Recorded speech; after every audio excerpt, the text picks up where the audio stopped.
কার্যসূচি প্রণয়ন করার যে কার্যসূচী হাতে রয়েছে সেই কার্যসূচিতে উপস্থিত বেজনি জেলা সমিতির সভাপতি মহোদয়, বেজনি জেলা সমিতির মহোদয় সাধারণ সম্পাদক মহোদয়, বিভিন্ন পর্যায়ের আমচুকর্মী তথা আমচুকর্মী রায় গতিকে নহওক আজি কেন্দ্ৰীয় সমিতিৰ নিৰ্দেশ মৰ্মে 6 দফীয়া দাবীৰে শুভাৰম্ভ কৰাৰ বাবে মই বেজনি জিলা সমিতিৰ সভাপতি ৰতুল খান ডাঙৰীয়াক অনুৰোধ জনাইছোঁ।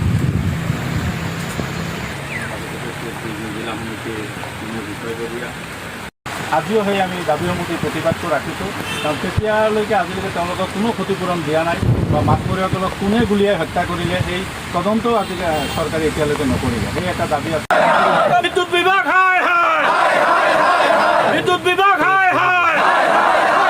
বিদ্যুৎ নন্দিতা গাৰ্লছৰ কাম নাই, নন্দিতা গাৰ্লছৰ স্মাৰ্ট মিটাৰ বন্ধ কৰক, স্মার্ট মিটার বন্ধ করো, বিদ্যুৎ বিভাগ বিদ্যুৎ বিভাগ We want justice. We want justice. No justice, no. পানী ক্ষতিগ্ৰস্ত পৰিয়ালক ক্ষতিপূৰণ দিবই লাগিব।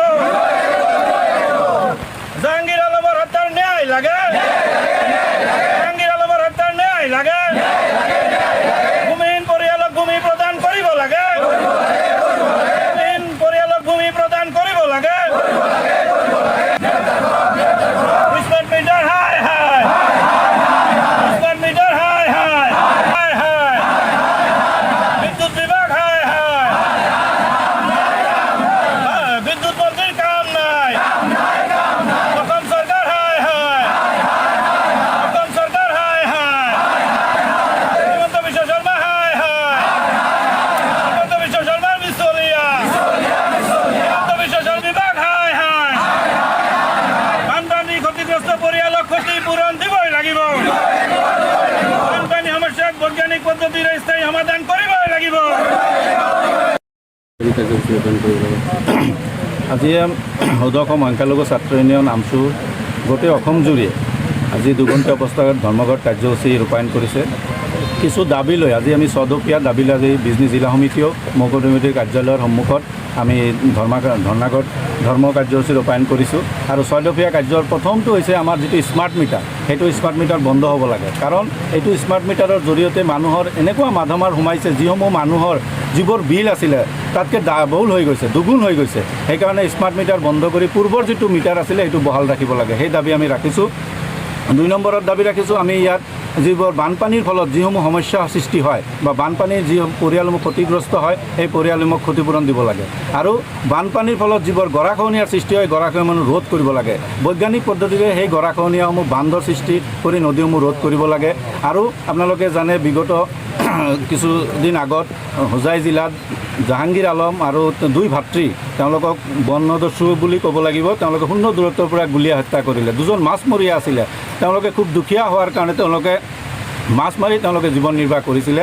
সেই 2জন ভাতৃক 0 দূৰত্বৰ পৰা গুলীয়াই হত্যা কৰিলে, কিন্তু অসম চৰকাৰে আজিলৈকে কোনো তদন্ত নহ'ল, কিয় মাৰিলে বা তেওঁলোকৰ পৰিয়ালক কোনো ক্ষতিপূৰণ দিয়া নাই। সেইকাৰণে আমি এই পৰিয়ালসমূহক 10 লাখ টকাৰ এটা ক্ষতিপূৰণ দাবী কৰিছোঁ। লগতে যোৱা লখিমপুৰত কিছুদিন আগত ধুবুৰী জিলাৰ এজন জাহাংগীৰ আলম নামৰ ৰাজমিস্ত্ৰী, তেওঁ কৰ্মৰ কাৰণে আজি লখিমপুৰ জিলাত কাম কৰিছিলে, তেওঁক ডিঙি কাটি হত্যা কৰা হ'ল। কিন্তু আজিলৈকে অসম চৰকাৰে কোনো গুৰুত্ব নিদিলে, তেওঁৰ পৰিয়ালৰ পৰ্যন্ত খা খবৰ নল'লে। সেই পৰিয়ালটো কেনেকৈ আছে, কি ধৰণে, একমাত্ৰ উপাৰ্জনকাৰী আছিল জাহাংগীৰ আলম, কিন্তু তেওঁ আজি ন্যায় নাপালে। সেইকাৰণে জাহাংগীৰ আলমৰ ন্যায় পাব লাগে, তেওঁৰ পৰিয়ালক 10 লাখ টকাৰ ক্ষতিপূৰণ দিব লাগে। এই 6 দফীয়া দাবীৰে আমি আজি বেজনি জিলা সমিতিয়ে মহকুমাধিপতিৰ কাৰ্যালয়ৰ সন্মুখত ধৰ্ণা কাৰ্যসূচী ৰূপায়ণ কৰিছোঁ। আৰু লগতে আমি অতি দুখৰে এটা কথা ক'ব বিচাৰিছোঁ যে যোৱা কেইদিনমান আগত কলিকতাত আমাৰ এজন চিকিৎসক, যুৱতী চিকিৎসক মৌমিতা দেৱনাথ, তেওঁক যি নৃশংসভাৱে হত্যা কৰিছে, সেই দাবীয়ে কোনে হত্যা কৰিছে, কিয় কৰিলে, তেওঁৰ যাতে এই তদন্ত হ'ব লাগে। আৰু যি নৰপিশাক সেইসমূহক যাতে উপযুক্ত শাস্তি প্ৰদান কৰে, এই দাবী আমি ইয়াৰ পৰা ৰাখিছোঁ। লগতে তেওঁৰ পৰিয়ালক আমি সমবেদনা জ্ঞাপন কৰিছোঁ যে অতি শীঘ্ৰেই মৌমিতা দেৱনাথৰ যি নৰপিশাক, যি হত্যাকাৰী, তেওঁলোকক গ্ৰেপ্তাৰ কৰিব লাগে। আজি আমি এই 6খন দাবীৰে ইয়াত দুঘণ্টীয়া অৱস্থান ধৰ্মঘট কাৰ্যসূচী ৰূপায়ণ কৰিছোঁ।